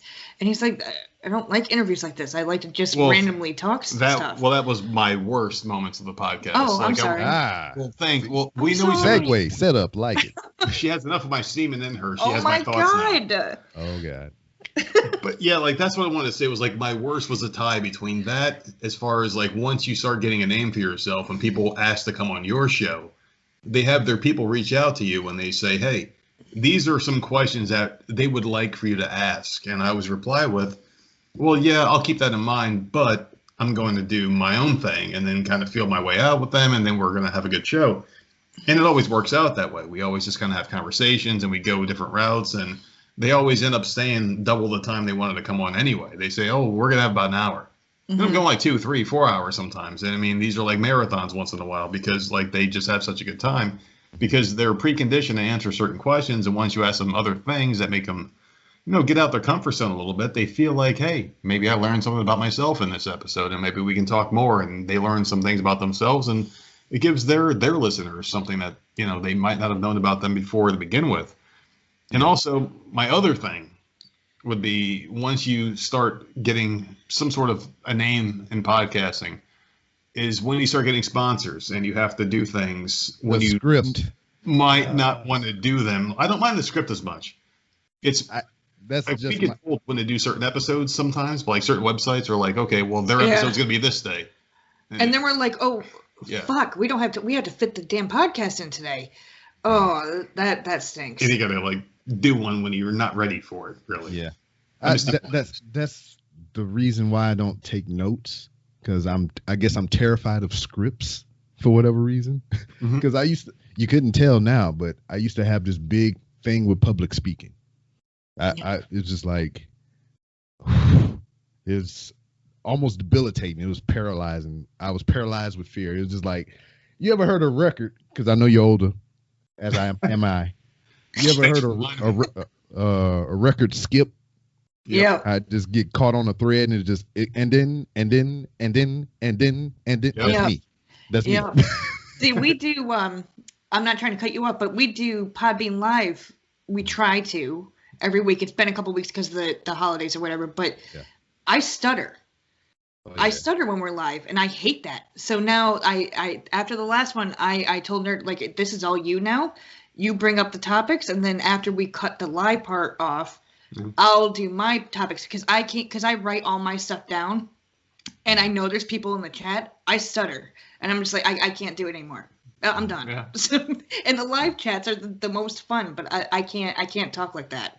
Yes, I mean it takes a while because I mean I had the added advantage of having the military make me do it. So yeah.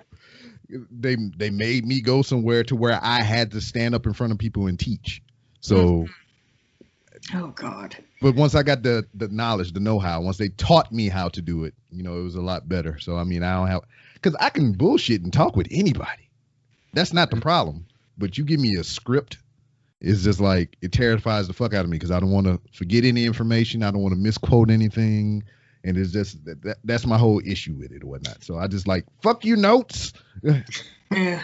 But it's not like I don't do some type of research. I mean, especially if it's like somebody of like up there or whatever. I mean, I look into some things to see if they got anything coming up or whatever. Or best thing to do is like, let them tell the shit. Be like, hey, what you got going on right now? And let them run off of that, and we can run off of that. And I was like, see, I mean, I don't know. Well, that's one thing about people. And that's one thing I learned at a very early age in life is that people love to talk about themselves. So if some actress or actor reaches out to me and they're like, hey, can I come on your show? Can I talk about my book? Can I talk about this or that? Sure, why not? And I don't give a shit what they're talking about. It's easy because they want to promote themselves. So ask them questions that they want to answer. People love talking about themselves. Ask them simple questions and they will go on and on and on. I mean, it's really not that hard. It's a very easy thing to do. As long as you're engaging, you got to have a good personality, obviously, because I've heard some podcasts that are fucking awful. Have a good personality.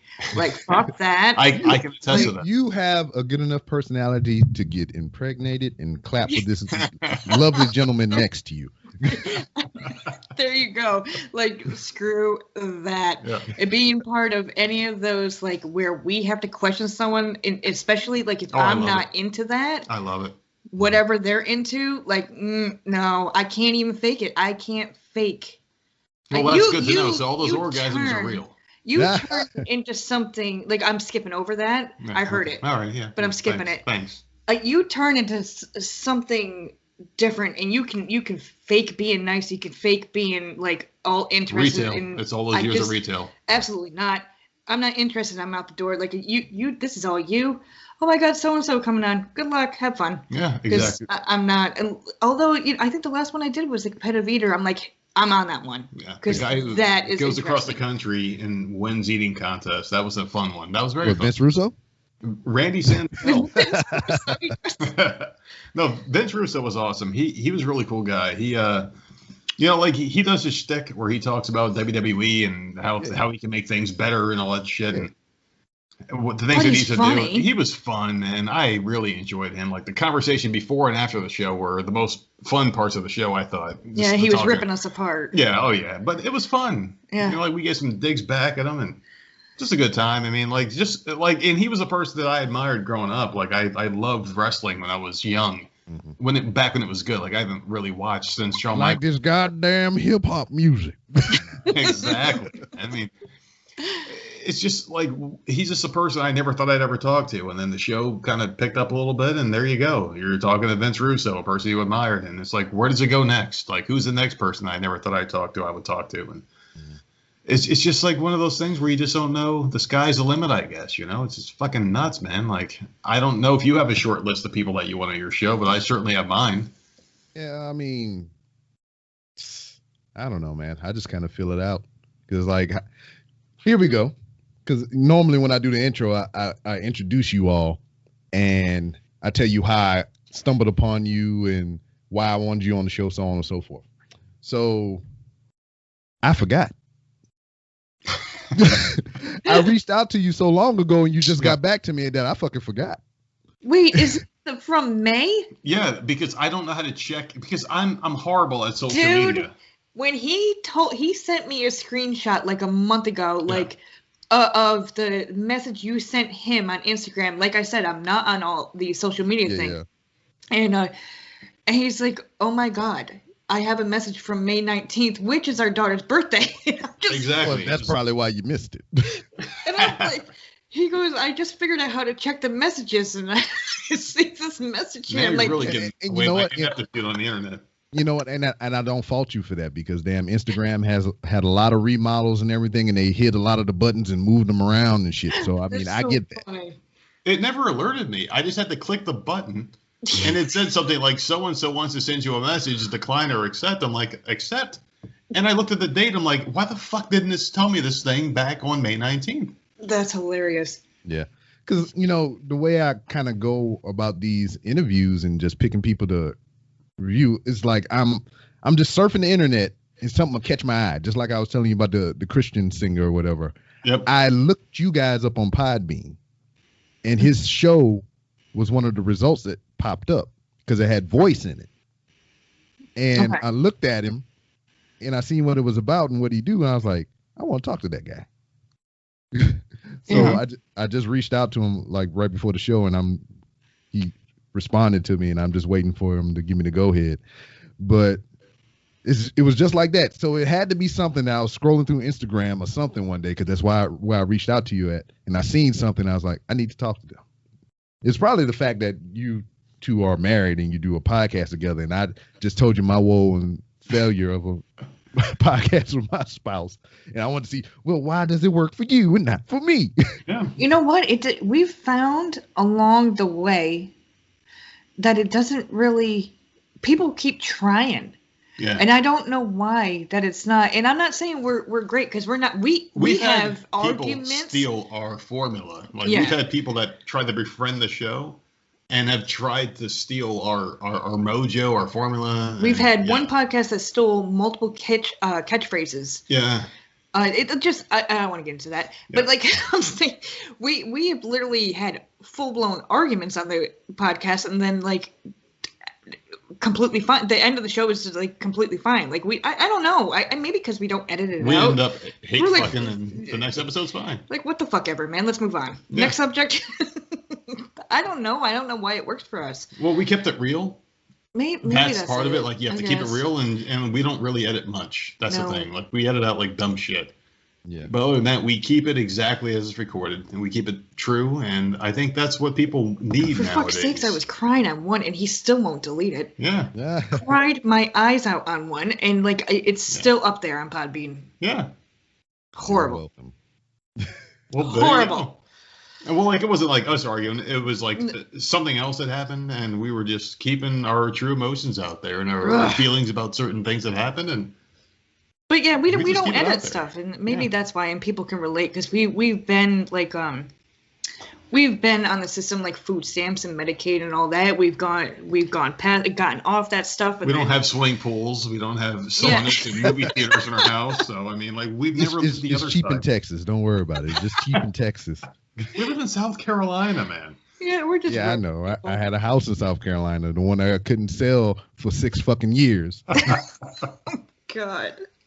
But that's the secret, though. It's really just being yourself. I mean, there is no secret to it. Like, some people play a character, some people pretend they're someone else. I mean, just be yourself. That's really all it takes. I guess as long as you have nothing hidden. Like, everything we've said, we've already said to each other, or have already talked about off the mic, and, like, nothing surprises each other. I don't think we've ever... Limits. Yeah. Because, I mean, that's what it was. I told you, my wife's first time on here was episode 5. I think that was one of the first questions I asked. I said, and we was drinking, but I didn't give a fuck. Yeah, I need a drink. I need some beer in me. Yeah. But I asked her, I was like, so what it was like sucking your first dick? Oh, wow.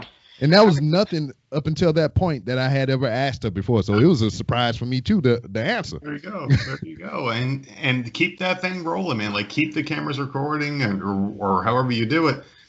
Because, like, those always make for the most genuine responses or the first answers to those questions that are asked for the first time. I mean, like those are those magic moments you can't ever replicate. I'll you can't never have a second forget take. the time. Like, I feel like I'm bringing up all the worst episodes for some reason Oh, that no. I'm so uncomfortable. But like, there was a time where he asked me about my damn period and how it felt.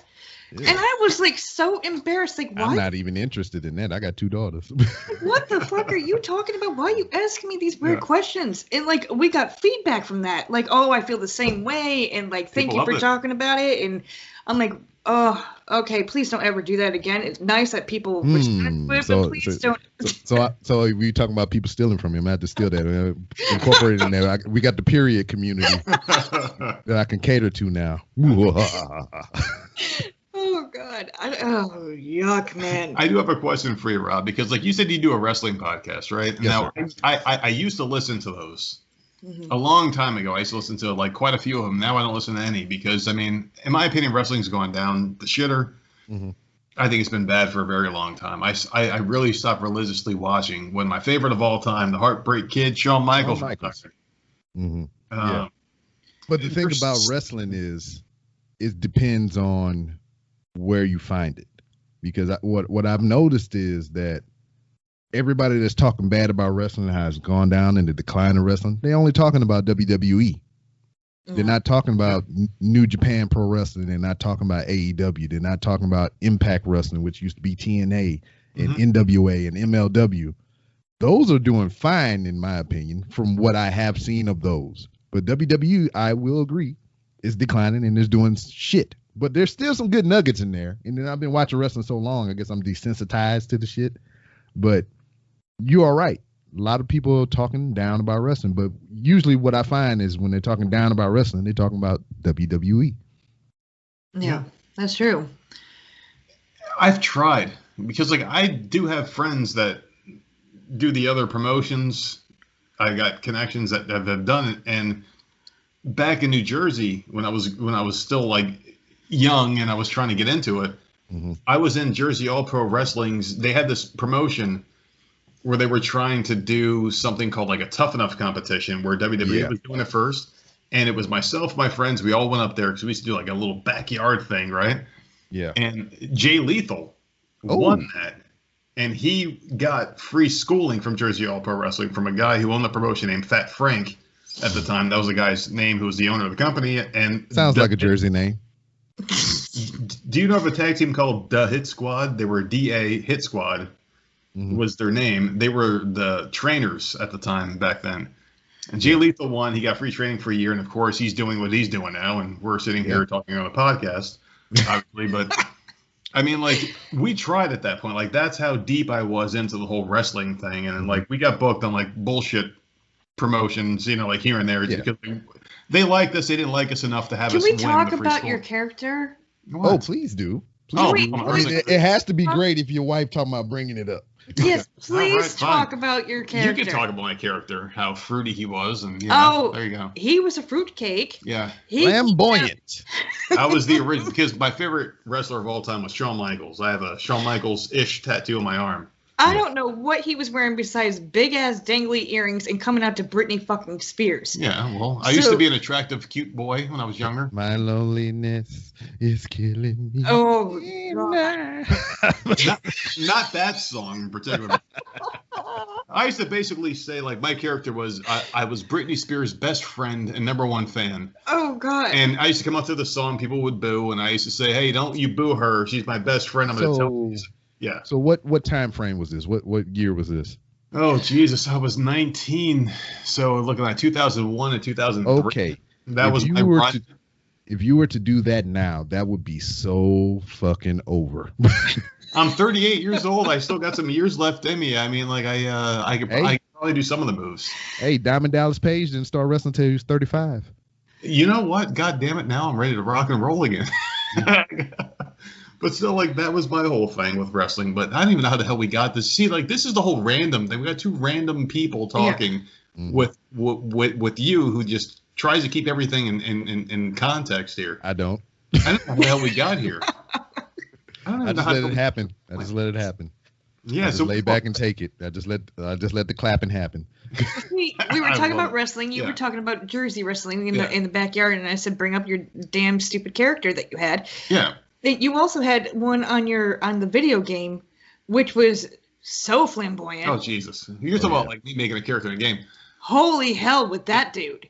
Like, dude, I used to spend hours on that. What did that one come out with? SOS by Rihanna? Yeah. Oh my God. That's so I would have evolved probably, as the years went on. But back when I wrestled, like people used to spit at me. They used to fucking throw shit at me, like beer and fucking food and popcorn. Dude. Well, that makes sense for 2000, 2001. I understand that. But now you would be like the most popular wrestler ever. Oh man, the dreams I'm gonna have tonight of me being popular. People used to hate my guts, and it was funny because like they didn't get it. And there was a wrestler called the Rockin' Rebel in CZW. Mm-hmm. He did a couple of shows with it. I don't know if you ever like did any research about CZW, Combat Zone Wrestling. Oh yeah, I know. That's where he's Isaiah Scott now in NXT, but he came there from there or whatever. He used to be the Wired champion or whatever. But there was a guy I know of it. There was a guy named Rockin' Rebel. Rest in peace, Rebel. He's dead now. But he told me after a show once, he was like, "Don't let it get to you, kid." He's like, "They're gonna hate you, and they're never gonna like you, but at least they're gonna come to see you." And that was probably the best advice I ever got. We were hanging out in the parking lot, and he was smoking a cigarette, and I was like smoking back then, so I was smoking a cigarette with him, and we're just out there, and someone called me the F word, the FAGGLOUS. Yeah, exactly. Because I used to come out there with that flamboyant character. I had a pair of my mom's rings I stole, and she had like a butterfly ring, and I put it on my ring finger, and it would flap its wings when I like put my hand up and down. God. That's crazy. And I had like long dangly earrings because I was like, I would be trying to take pictures with you. Dude, people hated my guts. I used to come out there and do like a weird dance and shit, and I stole all show. I tried to do the kick up and the super kick and all. And people hated my guts, man. And I took it to heart. For some reason, I thought they were gonna love me, and they just hated my guts. And he told me that. He was like, "Yeah, this, whatever. They're coming to see you, and the reaction is what you want. It doesn't matter if it's good or bad. You want a reaction. Mm-hmm. Imagine coming out there and no one just cares. Like if everyone goes to the bathroom when you're out there, which happens now. Yeah, that's what you don't want. So I took that as a badge of honor. Like people paid to spit on me. So there you go. I mean, like now, your wife always talking about how you got two sides to you or whatever. You got your side when you're at work, and then you got your side when you're not at work or whatever. We can honestly say that you have three sides now. You're a three-sided coin, man. You got your personality for the podcast, you got your personality for work, and you got your ring persona. Haven't used that one in a while, the ring persona, but I'm back in shape for it, man. I'm ready to rock and roll whenever someone calls. Oh God. I'm ready to do it again. Yeah. And he still thinks that he can. Oh, I can. 20 years later. It's like riding a bike. I mean, I've been in the ring as well, and it's just like I get the itch every now and then. But I know as soon as I take that first bump, I'm gonna be like, nope, no, thank you.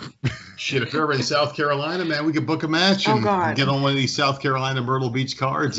Yeah. I want you there in your goddamn chaps and your freaking tights, and your butterfly ring and your long earrings, and we're gonna get it on. Oh man, I gotta find the rings again. I don't even know if I can find. I don't even know if they make those anymore. Make your own. Get a 3D printer. Dude, I would videotape that and put that all over the fucking internet. I would be dying. Oh, I would love to do it again. I mean, I used to have a good time. It was fun. It's fun. It's forever fun. I mean, that's why I still hang on these so many years later, because I mean, I legitimately love it. It's been a part of my childhood, my adult life, and everything. I don't think, except for the years of I think between 2002 and 2003, I did not watch wrestling because I was on deployment and I had no way to watch it. So I've been watching since as far back as I can remember. I'm glad you can stick with it, because we can't. Like, we try. I lasted longer than you. Yeah, you did. Like, I was watching and watching and watching. I have not watched in probably 6 months now. I think longer than that. Has it been longer than that? I think so. I don't know. I'll put up a list together of some non-WWE stuff, and maybe you find that spark again. Yeah, please send us something to watch, because like I've tried watching WWE stuff, and the only thing I can really pay attention to are like the Diva matches or the women wrestling matches, because I think they're more entertaining. I think they care more. It seems like they try harder. I feel like they don't really pay attention to them as far as the writing goes, so they can do whatever the hell they want, and it comes out in their work. I'm too into regular TV that I just don't give a crap anymore. I don't have time for wrestling. It's so goddamn boring. The storylines suck. They could be it too. Half the that's the thing though. That's why you got to find other places. Because I just finished watching New Japan Pro Wrestling. They just had their equivalent to what WrestleMania would be. Is called Wrestle Kingdom. Wrestle Kingdom. All right. And there's a professional wrestler there by the name of Kota Ibushi. Okay. And he has like this crazy backstory because with New Japan Pro Wrestling, they have their own internal farming system to where you can go there and they'll train you from the ground up, and they'll send you out on excursion to other companies to find your way. And then they'll bring you back into the company, and they'll develop you from there. It's like from the ground up. So there's this one guy, Kota Ibushi, which I just mentioned. He wasn't a part of their farming system. He made his name outside of the company. And since he was so like volatile or whatever, I mean, in the vein of like, he wasn't part of their system, and he did wrestling his way. He went to other companies and he did other things. He didn't want to be bound by one company. So for that, when he got to achieve a lot of accolades within the company, they would cut the legs out from under him. He wouldn't get those title opportunities. He wouldn't win the title, all that stuff. And this happened for years. And then he finally settled down with them and signed his long-term contract. And after years and years of the same shit over and over again, he finally won the title the other night. And I knew the story. I knew the backstory and all the shit that he'd been through. And I rolled a tear. That shit was like beautiful. It was nice to see that he kept putting in the work, doing it his way, not, freaking giving up and shit. And he finally won what he wanted to get. Well, that's what it's all about, man. It's all about that storyline. It's the childhood dream, damn it. Yeah, that's what happened to me. Like when Shawn Michaels retired, I think that was the last time I shed a tear. He made me leave the room when he came out and did his little speech to watch it, and then he told me when it was over, and I was allowed to come out. I was so upset. He's like, I didn't want you to see me cry. Yeah, I cried like a baby. I had a similar instance, but mine did not end where his ended. Like Shawn Michaels retired and he was done. I mean, he came back last year and did like 2 matches or whatever. But I don't count those. I don't count that shit. Me neither. But it was like Indiana Jones Part 4. Yeah. The one that made me roll a tear, like visibly, like, the Kota Ibushi shit, I just said I rolled a tear, but it was just like my eyes got a little watery or whatever. I was like, but the one that made me boo-hoo, like I ain't talking about like none of that shit. It was like visible tears was rolling down my face in front of my fucking wife, made me feel like a bitch, was when supposedly the Undertaker retired. Oh God. I hated him. I never liked him. I mean, I hate him now, but then because like I said, I've been watching wrestling as long as I can remember. And he was a part of that. Yeah, he was a part of that.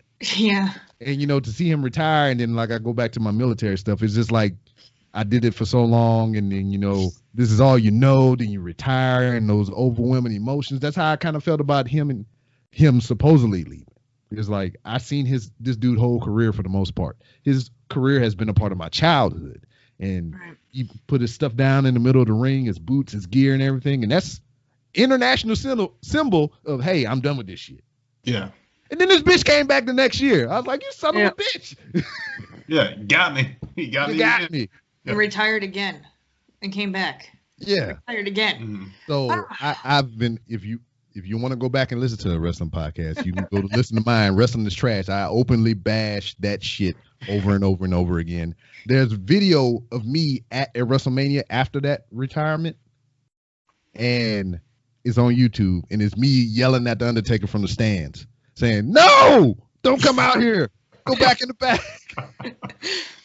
Now, there's something about these wrestling podcasts too. Like that's just something I wanted to ask you. Like for someone that does a wrestling podcast, kind of like on the side, it's like a side dish. A lot of these podcasts that do wrestling, they do nothing but complain about it.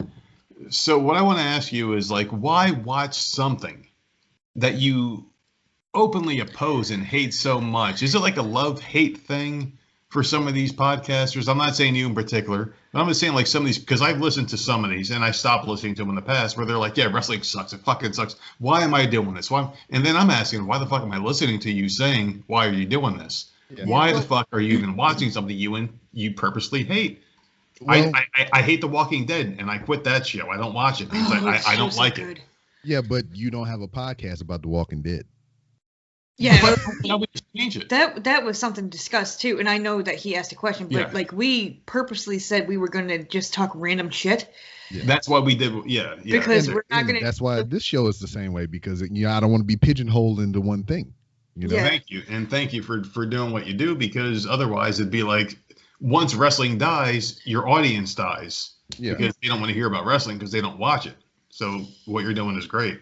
Yeah. And and it's just because of the fact. I mean, you hear that because that's their game. They're talking about wrestling, and when you talk about wrestling, you'd be remiss if you didn't speak about WWE. I have yet to find, and I'm pretty sure they're out there. I have yet to find a podcast that does not talk about WWE. Yeah, and I'm pretty sure they got some out there. I just haven't found it yet, but it's a slim column for that that freaking niche or whatever. And it's kind of like. That company has shaped the business and it kind of dictates some of the trends of the business. But what's exciting to talk about it right now is there's a whole lot of change going on in wrestling. A lot of people see that WWE is doing bad and, a lot of behind the scenes shit stuff.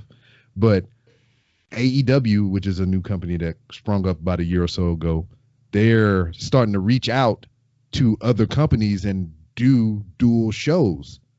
And that's something that you would never see WWE do unless they were about to buy that company out and absorb it into WWE, and it would cease to be the thing that you knew it for. Yep. So this company, AEW, has been working with TNA Impact, or formerly TNA. And their world champion has been on that show. And now, as of the last show, which is every Wednesday, they had their talent on that show, and that's something that you would never, ever see in WWE, and everybody's talking about it. And now this opens the door for, other companies to work with each other outside of WWE and make money and make buzz and all kind of stuff, and everybody is fucking excited about it. That's what we're talking about right now. And the shit that we hate about WWE and how that might die, but that's the fun part, just to speculate and think about what could happen. The what ifs is what get the people going and everything, and then you hear the people that does talk bad about WWE, but a lot of that is rooted in is not what they want, and they think they can book something better. So you hear a lot of, I don't like this. They should have done this. I wish they would have done this or whatever. And that's an interesting conversation to book this alternate universes of wrestling and everything. So that's kind of why they all sound like that, in my opinion. Well, it sells tickets, and that's what the point of this whole thing is, to sell tickets. And it's almost akin to if you see like Conor McGregor show up to a boxing event where you're going to talk shit, you're going to do his thing. Yeah, it's like, wait, he's not supposed to be here. Why is he challenging this person in a whole different realm? And then those two fight. It's going to sell a huge amount of money because it's something you're not supposed to see. Yeah, that's where they're getting it right. The forbidden fruit. Yeah, they just want to buy everybody, keep them held down under their paycheck protection or whatever the fuck they're doing, and that's it. Like they just collect people like baseball cards, and they just sit them on the sidelines. Like, so you have these people, you're not going to use them. Yeah, WWE is a company. WWE is a company, is a publicly traded company. They do what's in the best interests of WWE and not professional wrestling to an extent. So that's why people have such an umbrage. You got AEW and all these other places or whatever. I don't think they're publicly traded. So they're their own entities. They're independent, and they can work with other companies and just build wrestling as a whole outside of WWE, which creates jobs for more wrestlers. And it's just amazing. I like it. I like it a lot. But anyway, we've come to the end of the road, lady and gent. Before you go, I appreciate you spending your time with me here for this hour and some change. But let everybody know where they can find you on social media, what you got going on, and all the other standard shenanigans. Where the hell are we? In South Carolina, from what I. Let's see. Voice of Misery podcast at gmail.com. Voice of Misery on everything else, right? Parlor, Instagram. Yeah, Voices Misery. If you typed it in. What the fuck else are we on? If you typed it in Google, you'll find us. Just type in Voices Misery. We're everywhere. We're like COVID-19 apparently. We're every symptom known to mankind. We're everything, everywhere, all the time, and you will die from us. Jesus. So there you go. What the hell? I don't. Well, we never even got to the COVID. That could have been another 2 hours. No, that can't be. See, no, this is an escape for some people, so let's not do that. Exactly. Dude, I have to like wrangle him in sometimes on our show. Like I get so mad. But that was his New Year's resolution that we were gonna step away. And I'm gonna stick to it. But yeah, Voice of Misery and everything. Parlor, Me We even is the new one that we're on. Meemaw, whatever you want to call it. Meemaw. Yeah, just type in Voice, but you'll find us. You on your grandma? You on your grandma right now? But Random Ramblings with Rob podcast. Rob, you're a great host. We appreciate you having us on here. Had a great time with you, man. Yeah, this was fun. Very fun. And you got to come on our show sometime. Hey, you swing the door open, I'm coming in. I'm eating all the snacks and cakes and everything. You can have all the cake you want, my friend. Just don't touch my poontang pie. Hey, I got my own here. But anyway, as it has been for every guest on the Random Rambles with Rob, the door is always open for you to come back to freaking promote your next big thing or just to shoot the shit. I appreciate you, man. Thank you. That's awesome. All right. We are clear. All right. Thank you.